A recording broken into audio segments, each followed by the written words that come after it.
2 পেজের একটা সিভি, দেখুন দেখা যাচ্ছে কিনা জানি না। তো এইভাবে 2 পেজের একটা সিভি তৈরি করে নেবেন আপনারা, 2 পেজের একটা সিভি।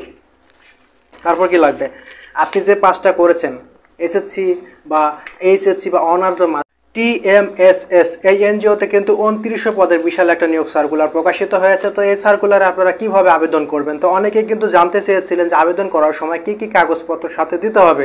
তো সেক্ষেত্রে আপনাদের সুবিধার্থে আমি আপনাদেরকে দেখানোর চেষ্টা করব যে টিএমএসএস এই এনজিওতে আবেদন করার জন্য কি কি কাগজপত্র সঙ্গে নিয়ে আপনাদেরকে আবেদন করতে হবে। তো সেই ক্ষেত্রে যে কাগজপত্রগুলো লাগবে, প্রথমত লাগবে আপনার একটি চাকরির আবেদনপত্র। এটা কিন্তু আপনি চাইলেও কম্পিউটার দোকান থেকে বানিয়ে নিতে পারেন, আবার আপনি চাইলে কিন্তু হাতে লিখতেও পারেন যে কোন পত্রিকায় দেখেছেন কত তারিখে এবং আপনি একজন চাকরি প্রার্থী, এই বিষয়গুলো লিখে কিন্তু আপনাদেরকে একটা আবেদনপত্র লিখতে হবে। এটা আমি বলছি হাতে লিখতে পারেন বা কম্পিউটার দোকান থেকে করে নিতে পারেন।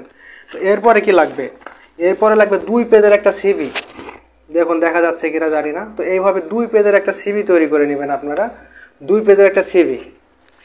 তারপর কি লাগবে, আপনি যে পাসটা করেছেন এসএসসি বা এইচএসসি বা অনার্স বা মাস্টার্স, সেই সার্টিফিকেটগুলো আপনি এখানে অ্যাড করে দিবেন। আর তারপরে কি লাগবে, আপনার চেয়ারম্যানের পরিচয়পত্র, আপনি যে ইউনিয়নের বা পৌরসভার সেটার একটা পরিচয়পত্র লাগবে।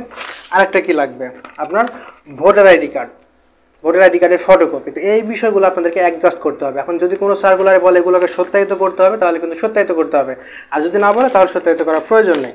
তো এই কাগজপত্রগুলো আপনারা অ্যাড করবেন, এই যে এই কাগজপত্রগুলো এভাবে অ্যাড করবেন। আর সাথে যদি যে কয় কপি ছবি চাবে সেই ছবি কিন্তু আপনারা অ্যাড করে দিবেন। বুঝতে পারছেন আমার কথাগুলো, আমি ক্লিয়ারভাবে আপনাদেরকে বোঝানোর চেষ্টা করলাম। তারপর কি করবেন, এগুলোকে ভাঁজ করবেন, ভাঁজ করে খামে ভরবেন।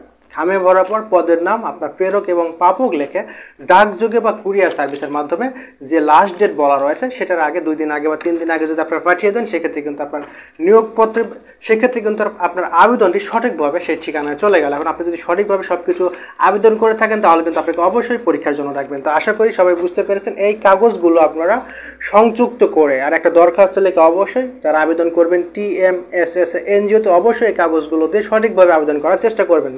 আপনি যদি সঠিকভাবে আবেদন করতে পারেন তাহলে অবশ্যই আপনাকে তারা ডাকবে। তো নতুন নতুন চাকরির খবর পাওয়ার জন্য এবং বিভিন্ন ধরনের তথ্যমূলক ভিডিও পাওয়ার জন্য অবশ্যই সবাই ফলো করে রাখবেন, আর ভিডিওটি সবাই বেশি বেশি করে শেয়ার করে দিবেন। তো সবাইকে ধন্যবাদ।